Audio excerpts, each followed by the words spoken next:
नमस्कार, आपण पाहत आहात मराठी साप्ताहिक निर्भीड सम्राटचे यूट्यूब चॅनल निर्भीड सम्राटमध्ये आपले स्वागत आहे। आणि त्याच्यासाठी म्हणून आम्ही येत्या 26 तारखेला रविवारी येत्या 26 तारखेला आम्ही हा मोर्चा आम्ही काढत आहोत। हा मोर्चा निघेल शिवाजी पार्क शिवतीर्थावरून हा निघेल आणि हा मोर्चा जाईल सिद्धिविनायकाच्या इकडे। तिथे जाऊन आम्ही देवाला साकडं घालणार आहोत की या सरकारला सुबुद्धी देव, आणि याच्यासाठी म्हणून तिकडे आम्ही त्याची सांगता करणार आहोत। आणि हा आत्ताचा आमचा कार्यक्रम आहे। मला असं वाटतं पुढे मी कालच दिल्लीला जाऊन आलो, माझ्या आधी अमित पण जाऊन आला। आपल्या माध्यमातून ही दृश्य संपूर्ण जग पाहत आहे। एक गोष्ट नक्की की हा विषय केवळ नीटच्या परीक्षेपुरता मर्यादित नाही आहे, कारण ज्या वेळेला मी गेलो माझ्यासोबत संजय राऊत होते, अनिल देसाई, अरविंद सावंत ही सुद्धा मंडळी होती, खासदार होते। आणि त्या गर्दीमध्ये एक व्यक्ती राजा तिकडे संजयला असं भेटलं की त्यांनी विचारलं की आप कहाँ से आए हो। संजयने विचारलं, तो मैं बिहार से आया हूँ लेकिन मैं हूँ तो मध्य प्रदेश का। तर तो काय विद्यार्थी वाटत नव्हता, पण मध्यमवयीन तरुण होता। तर त्याला विचारलं आप क्यों आए हैं। तर त्यांनी सांगितलं की माझा व्यवसाय नीट चाललेला होता, माझी रोटी व्यवस्थित चालू होती, पण नोटबंदीच्या वेळेला माझी पूर्ण उद्योगधंदा रोजीरोटी उद्ध्वस्त झाली आणि तो राग व्यक्त करायला मी आलेलो आहे। म्हणजे हे एक निमित्त झाले असं म्हणा पाहिजे तर, परंतु हा गेल्या काही वर्षातला राग हा आता उफाळून वरती आलेला आहे। दुर्दैवाने आज मी वृत्तपत्रात वाचलं आणि कालच आपल्या माध्यमातून मी बघितलं की न्यायमूर्तींना किंवा न्यायालयाला या प्रकरणाकडे लक्ष द्यायला वेळ नाही असं ते म्हणाले। आता विषय असा झालेला आहे की दिल्लीमध्ये मला सुद्धा तिथल्या काही मुली भेटल्या आणि त्या संतप्त होत्या।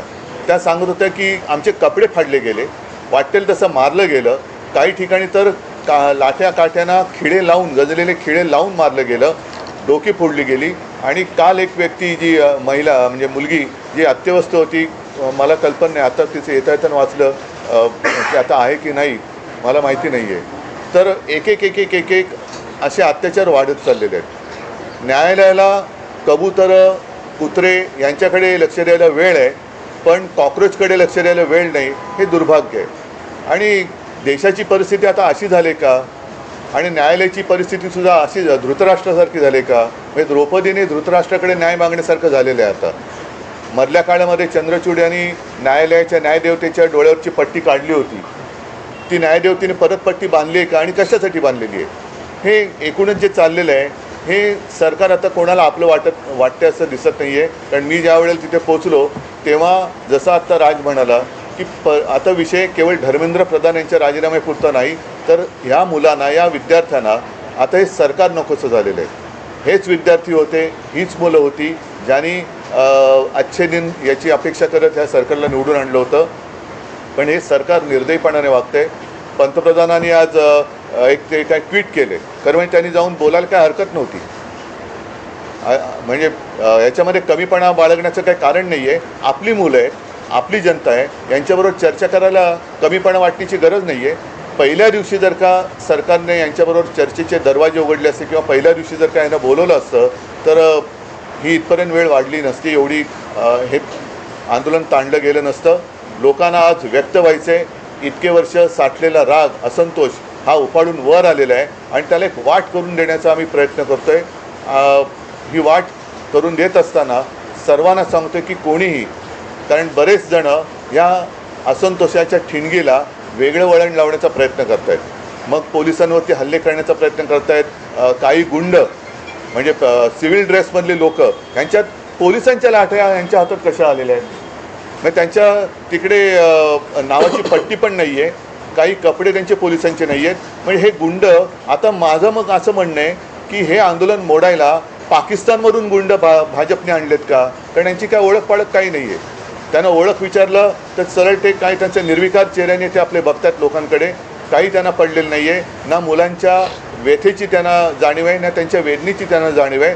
बेसुमार लाठीमार करतायत आणि अशी ही सगळी गुंडागर्दी ही सरकार चालवत असताना कोणी गप्प बसू नये, आपण व्यक्त व्हायला पाहिजे आणि त्या व्यक्त होण्यासाठी ती वाट करून देण्यासाठी येत्या रविवारी आम्ही मी मोर्चा म्हणण्यापेक्षा एक देशाची ताकद काय असते ही ताकद दाखवून देण्यासाठी ह्या मोर्चाचं आयोजन केलेलं आहे. जसं राजने सांगितलं की शिवाजी पार्क ते सिद्धिविनायकला राज आपण जाऊन दोन गोष्टी करू. एक तर या सरकारला सुबूत दे, नाहीतर सिद्धिविनायकाला साकडवलं की या देशावरती आलेलं हे अरिष्ट सरकारच्या रूपाने हे लवकरात लवकर दूर कर. सरन्यायाधीश म्हणाले की सीसीटीव्ही फुटेज पाहण्यासाठी मग अशात तोच विषय राहिला की सरन्यायाधीश जे बोलले की CCTV फुटेज पाहण्यासाठी आमच्याकडे वेळ नाही आहे. मुळात ह्यांच्यामुळेच हे धुरळ सुरू झालं ना. जन्मदाते तेच आहेत ना. आणि त्यांनी जन्म दिल्यानंतर त्या पोराकडे बघायला नको.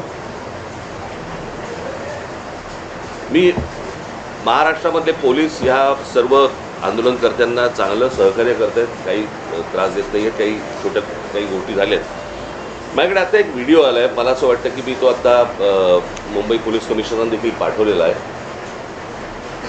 एका टॅक्सीतनं मुलं चालली होती आणि ती मुलं चालली असताना टॅक्सीतनं नाही, पोलिसांच्या गाडीतून आणि तो पोलीस त्यांना सांगतोय त्या मुलांना की परत या एरियात जर दिसलात तर खिशामध्ये तुमच्या काय 5 ग्रॅमची पावडर टाकीन, 50 ग्रॅमची पावडर टाकीन, बरं का. म्हणजे पोलिसांकडे आता पावडर पण मिळायला लागली. पोलीस एजंट आहेत का पावडरवाले? हा पोलीस कोण ड्रग सप्लायर आहे का? हे कुठचे काय चाललंय मला कळतच नाही. मला खरं तर ही इतकी साधी गोष्ट होती. साधी म्हणजे म्हणण्यापेक्षा ही की बाबा पेपर फुटलेत, काय कोण ज्याची जबाबदारी आहे त्यांनी राजीनामा द्यावा आणि जे त्याच्यामध्ये असतील सामील झालेले असतील त्यांना अरेस्ट करावी. ज्या काही गोष्टी करायच्या त्या सगळ्या गोष्टी कराव्यात. परत हे होणार नाही याची शाश्वती द्यावी आणि त्यांच्याशी चर्चा करावी. हे सगळं प्रकरण इथपर्यंत आलंच नसतं.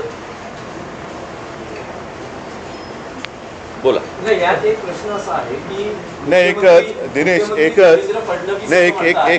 मिनिट आज जे मोदींनी ट्विट केले का काय केले मला कल्पना नाही की दोषींना सोडणार नाही. तर ज्यांनी या मुलामुलींवरती निर्दयीपणाने लाठीमार केलेला आहे, ज्यांनी मुलींचे कपडे फाडलेत, जे पोलिसांच्या वेशात न येता जे गुंड तिकडे घुसलेत, या गुंडांना पकडून त्यांनासुद्धा कठोर शिक्षा करण्याची जबाबदारी मोदी घेत आहेत का? हे गुंड कोणी घुसवले होते? हे गुंड कोणी आणले होते? आणि राजरोज फिरतात त्यांचे पण व्हिडिओ आहेत. अगदी ती काठ्या बिठ्या आणि पोलिसांच्या लाठ्या त्यांच्या हातात कुठून आल्या? पण उद्धवजी, मुख्यमंत्री देवेंद्र फडणवीस आणि JP नड्डा जे भाजपचे केंद्रातले नेते आहेत ते असं म्हणतात की विरोधी पक्ष हा विद्यार्थ्यांच्या खांद्यावर बंदूक ठेवून या विषयाचं राजकारण करतात. भारतीय जनता पक्ष आजपर्यंत काय करत आलं? त्यांचा असाही दावा आहे की काँग्रेसच्या राजवटीतील अनेकदा पेपर फुटलेले आहेत. तेव्हाही आंदोलन झाली की. म्हणून तर बदललं ना सरकार. त्यावेळेलाही आंदोलन झाली, त्याच्यानंतर सरकार बदललं, ह्यांचं आलं. हे ते तसे आहेत म्हणून ह्यांना आणलं. हेही तसेच. म्हणजे ते सांगतात की सरकार बदला आणि विद्यार्थ्यांच्या खांद्यावरती बंदुका विरोधी पक्ष ठेवत असतील तर विद्यार्थ्यांच्या छातीवरती बंदुका तुम्ही का रोखतात? नाही. आणि दुसरी गोष्ट त्या अण्णाच्या टोप्या घालून कोण फिरवते? यांचीच माणसं होती ना. अण्णांकडे एवढी माणसं नव्हती. आणि ह्याच्यामध्ये परत ह्यांनी काही चुका केल्या की त्याचं राजकारण नाही करायचं. आणि हे ज्यावेळेला विरोधी पक्षात जातात त्यावेळेला सगळ्या गोष्टींचं राजकारण करणार. पण शरद पवार काल पंतप्रधानांना भेटले. त्यांची त्याला जंतर मंतर म्हणतात. तेच आहे की त्यांनी तुम्हाला काही कल्पना दिली आहे का? कारण नाही, मला असं वाटतं विषयाला आता फाटे फोडण्याची आवश्यकता नाहीये. आम्ही सगळेजण आम्ही ऐका मला बोलू तर द्या. मला बोलू तर द्या. माझं म्हणणं काय आहे की जसं आज मी आणि राजा एकत्र आलेलोच आहोत, त्याच्या आधी सुद्धा मी सगळ्यांना आवाहन केलेलं आहे की ज्यांना देशाच्या भविष्याविषयी चिंता आहे. म्हणजे मी तिकडे गेल्यानंतर सगळे भाषिक तिकडे होते, सर्व धर्मीय तिकडे होते, हिंदू होते, मुसलमान होते, सगळे होते. आता ज्यांना देशाचं, कारण हा देश जर का आपला आहे तर देशाच्या भविष्याची ज्यांना चिंता आहे त्यांनी पंतप्रधानांना भेटून त्यांची एक चिंता व्यक्त केली असेल तर मला माहिती नाही. तर त्यांनी मुलांना भेटायचं, ते परवा तिकडे गेले होते. पंतप्रधानांनी आता मुलांना भेटण्याची गरज आहे. आणि नुसतंच असं जर का ढकलम गाडी चालणार असेल तर काय उपयोग नाही आहे. नाही आता आपण जे म्हणालात आम्ही रविवारी मोर्चा जाहीर केलेला आहे, तर रविवारी जर का पवार साहेब येत असतील, अगदी नरेंद्र मोदी येत असतील, देवेंद्र फडणवीस येत असतील, येऊ द्यात. म्हणजे विरोधी कशाला एक फक्त विषय आहे की तुम्ही मोर्चाचं रूट सांगितलं, पण वेळ काय आहे, किती वाजता सकाळी 10ची जमायची वेळ आहे, साधारणपणे 11:30 पर्यंत, 11 साडे 11 पर्यंत निघू. आंदोलन जाहीर झालेलं आहे. जंतर मंतरवर पोलीस आपल्याला पाहायला मिळतात आणि मुंबईत देखील अनेक विद्यार्थ्यांना पोलिसांनी गाडीतून नेऊन पोलीस स्टेशनला वगैरे नेले. आपण स्वतः काल विद्यार्थी आंदोलन जाहीर झाल्यानंतर आपल्या अनेक कार्यकर्त्यांना नेत्यांना नोटीस जाऊ शकतात, विद्यार्थ्यांची धरपकड होऊ शकते. सवय आम्हाला, यासाठी सवय आम्हाला आमच्या नाही. इकडे आता कळेल आता म्हणून म्हटलं ना की विद्यार्थ्यांच्या बाजूने कोण आहे आणि विरोधात कोण आहे. आणि प्रश्न असा आहे ना की प्रश्न सोडवायचा आहे का चिघळवायचा आहे, हे मला असं वाटतं सरकारने बघावं. सर, आज वंचितनी महाराष्ट्र आणि देशबंदची हाक दिली आहे. 26 तारखेला तुम्ही आता मोर्चा काढणार आहात. प्रत्येक राजकीय पक्ष वेगवेगळ्या गोष्टी करण्यापेक्षा पहिली गोष्ट म्हणजे आता ते जाहीर करणारे आम्हाला माहीत नव्हतं, त्यांनी स्वतंत्रपणे जाहीर केलं ही गोष्ट, बरोबर आहे. आम्ही देखील जे काही ज्याला मोर्चा म्हणा किंवा काही म्हणा, ह्या सगळ्या गोष्टी करताना तिथे आमचे राजकीय पक्षाचे झेंडे नसणार, कळलं का. तिथे जर कुठचे झेंडे असतील तर ते फक्त तिरंगे असतील, देशाचा झेंडा असेल, बाकी कुठचेही राजकीय पक्षाचे झेंडे त्या सगळ्या अख्यामध्ये कुठेही नसणार. आणि आत्ता उद्धव सांगतात त्याप्रमाणे काँग्रेसशी देखील बोलणं चालू आहे, ते देखील सहभागी. काल माझं बोलणं झालं, राहुलजींचं पण झालं, मग सपकाळांचा फोन आला होता आणि त्यांनी पण सांगितलं की आपण एकत्रितपणाने ह्या गोष्टी करू. आता हे आम्ही परवाच्या मोर्चाची घोषणा तर केलेली आहे, आता त्यांना सुद्धा आम्ही सांगतोय सगळ्यांनीच, अगदी पवार साहेबांना असेल आणि भारतीय जनता पक्षातल्यांना सुद्धा, जे विद्यार्थ्यांचे खरे पालक आहेत, ज्यांना विद्यार्थ्यांबद्दल तरुणांबद्दल चिंता आहे, आणि असे अनेक भाजपची लोक आहेत की त्यांना आता असं वाटते की आपण भाजपचे समर्थक राहून गुन्हा केला, ते सगळेजण या मोर्चात सहभागी होऊ शकतात. आणि मला असं वाटतं एकच मिनटं, आणि मला असं वाटतं विद्यार्थ्यांबरोबर आवाहन करीन की पालकांनी देखील याच्यामध्ये सामील व्हावं. फोन केलं, फोनवर बोलू. नाही, एक तर काय झालं, मी तिकडे रात्री पोचलो त्यावेळेला त्यांचं आंदोलन नुकतंच संपलं होतं आणि त्यांना मला वाटतं ते कुठलं छत्रसाल स्टेडियम तिकडे नेलं होतं. मला जंतर मंतरवरती जायचं होतं कारण अभिजित आणि सगळेजण तिकडे वाट बघत होते. मी तिकडे गेल्यानंतर मग माझी काही भेट झाली नाही, पण काल सकाळी माझं फोनवरती बोलणं होतं. भविष्यामध्ये आपण जंतर मंतरवर विद्यार्थ्यांशी थेट संवाद जाण्यासाठी जाणार आहात? अरे मी आत्ताच गेलो असतो, माझी तब्येत बरी नव्हती.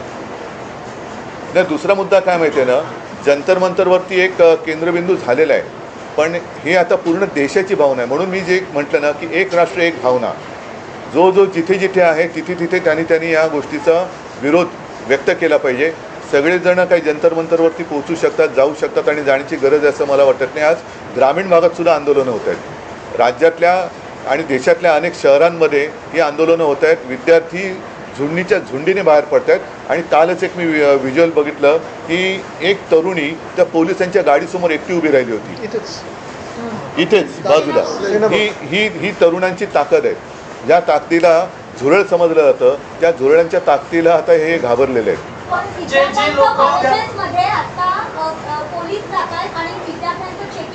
कुठे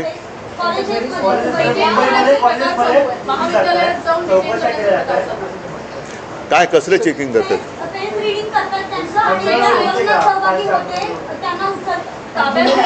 त्यांना काही तासासाठी डिटेन करतात आणि सोडतायत, कोणी घाबरत नाही. पण त्यांना काल पण आम्ही पाहिलं, काल मी आणि अमितच गेलेलो होते पोलीस. आता देश भीतीच्या पलीकडे गेलेला आहे.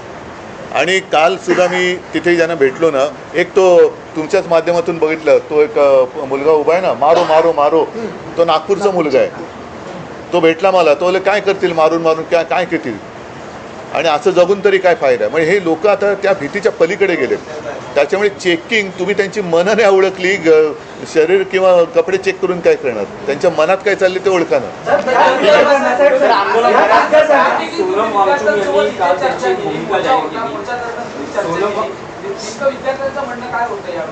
तुमच्याशी जेव्हा चर्चा झाली का? आलं नाही तुमच्यापर्यंत? त्यांनी व्हिडिओ काढले होते ना. ऑडिओ व्यवस्थित नाही आहे का? त्यामुळे सोनम वांगचुक यांचं असं म्हणणं आहे की विद्यार्थ्यांवर ज्या केसेस आहेत हो. त्या मागे घेतल्या तर आपण आंदोलन किंवा उपोषण संपवतो.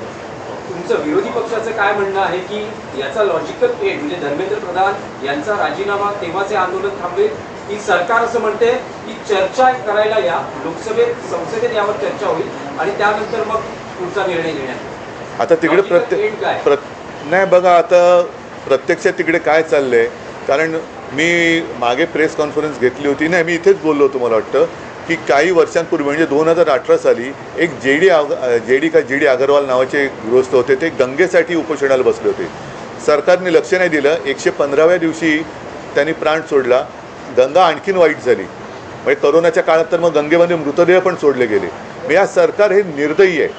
मी वांगचुकना त्यांना तिथून हलवण्याच्या आधी 1-2 दिवस आधी फोनवरनं बोललो होतो आणि मी त्यांना हेच सांगितलं होतं की आपण उपोषण सोडा, कारण उपोषण कोणासमोर करायचं, ज्यांना काहीतरी संवेदना आहेत. या सरकारला संवेदना नाही आहे. त्याच्यामुळे त्यांना असं वाटतं की अशी लोकं गेलेली बरी, म्हणजे एकदा काय ते सगळं स्मशान शांतता होऊ द्या. पण तसं दिसत नाही आहे. अनेक जण आता प्रत्येकाच्या मनामध्ये ही ठिणगी पेटलेली आहे. त्याच्यात तुमचा जो विषय आहे की धर्मेंद्र प्रधान, शेवटी मग जबाबदारी कोणाची आहे? जे जबाबदार आहेत त्यांना सोडणार नाही. मग धर्मेंद्र प्रधान पहिले जबाबदार आहेत, त्यांना का सोडत आहे? आणि धर्मेंद्र प्रधान पण कोणी एकेकाळी पेपर फुटीच्या विरुद्ध रस्त्यावर उतरले होते असं म्हणतात, जे आता विद्यार्थ्यांचं नशीब फोडत आहेत. राजसाहेब, तुम्हाला काय वाटतं की चर्चेतून, सरकारमध्ये चर्चेला या, यातून मार्ग काढू, तुम्हाला असं वाटतं की चर्चेतून मार्ग निघाला? हे सुरुवातीला करायला पाहिजे होतं ना. हीच गोष्ट उपोषणही झालं नसतं, लाठीचार्ज झाला नसता, मुलांनी मार नसता खाल्ला. काय झालंय, आता घराघरामध्ये हे सगळं पोहोचलेलं आहे आंदोलन. त्याच्यामुळे सरकार आत्ता बॅकफूटवरती गेलं आणि म्हणून आत्ता ते सांगतात की आमच्याशी चर्चा करायला या म्हणून. कळलं का? ज्यावेळेला ज्यावेळेला त्या शेतकऱ्यांनी, ज्यावेळेला पंजाबच्या शेतकऱ्यांनी, हरियाणाच्या शेतकऱ्यांनी ज्यावेळेला मोर्चा काढला होता, त्यावेळेला काय नाही बोलवलं? कारण तो प्रत्येक घरातला, देशातला नव्हता विषय. आत्ता त्यांना अंदाज आला या सगळ्या गोष्टींचा, त्यांच्याकडे पण यंत्रणा आहेच त्यांच्याकडे, की अंदाज आला की हे घराघरात पोचलंय आणि घराघरात पेटलंय. म्हणून आता बोलतात की आमच्याशी चर्चा करायला या. मणिपूरच्या प्रकरणात, त्या शिखांच्या प्रकरणामध्ये काही ट्विट केल्याचं आढळलं का पंतप्रधानांनी? त्यांच्या लक्षात आलंय की हे आपल्या अंगलट आलेलं आहे आणि म्हणून ही आता सारवासारव सुरू आहे. आणि एकच आता नाही एक मिनिट, तुम्ही जे आता सांगितलं ना, तुम्ही जे आता सांगितलं की आता घरोघरी जाऊन चेकिंग, कॉलेजमध्ये जाऊन चेकिंग, तर मी सरकारला आणि पोलिसांना एक नम्र विनंती करेन की तुम्ही आणखीन आग भडकवू नका. ही मुलं शांत आहेत, त्यांच्याशी नीट चर्चा करा. ही शांतता भंग करण्याचं काम पोलिसांनी आणि सरकारने करू नये. मुख्यमंत्र्यांना आजही शंका आहे, ते म्हणतात की अँटी सोशल एलिमेंट, असामाजिक. आम्हाला पण शंका आहे की आता सरकारमध्ये असे कोण परकीय शक्ती सामील झाल्यात का की या मुलांना, देशाच्या विद्यार्थ्यांना चिरडण्यासाठी? आणि मी तुम्हाला सांगतो, 26 तारखेला जर असे कोणी घुसवण्याचे प्रयत्न केले ना, फटकावून काढणार. कळलं का? शांततेने मोर्चा असेल, शांततेने ह्या सगळ्या गोष्टी होतील, याच्यामध्ये कुठचीही हुल्लडबाजी नसेल, काहीच गोष्टी नसतील. पण उद्या जर समजा दिल्लीसारखं इथे काही करायचा प्रयत्न गुंड केला, घुसवले, इथे काही करायचा प्रयत्न केला, आमची लोक सोडणार नाहीत. सर, हे सगळे उद्याचे मतदार आहेत, हे सगळे ह्या सगळा आक्रोश जो आहे, तुम्हाला वाटतं का ते मतपेटीतून दिसेल? कारण आधी आपण ते हा विषय मतपेटीचा नाही आहे. पहिली गोष्ट तुम्ही लक्षात घ्या, आत्ता हा विषय मतपेटीचा नाही आहे, हा विषय कुठच्या निवडणुकांचा नाही आहे, हा विषय आहे त्यांच्या न्यायाचा. कळलं का? उद्या परीक्षेला बसलेली हे सगळे विद्यार्थी, विद्यार्थी आत्महत्या करतात, याचा अर्थ काय समजून घ्या ना. इथे मतपेटीचा विषय येतो कुठे? पण ज्या प्रकारचं देशामध्ये सत्ता राबवली जाते त्याच्या विरुद्धचा राग हा मला असं वाटतं प्रत्येक राज्यांमधून बाहेर येतोय. ही सर्वात महत्त्वाची गोष्ट आहे.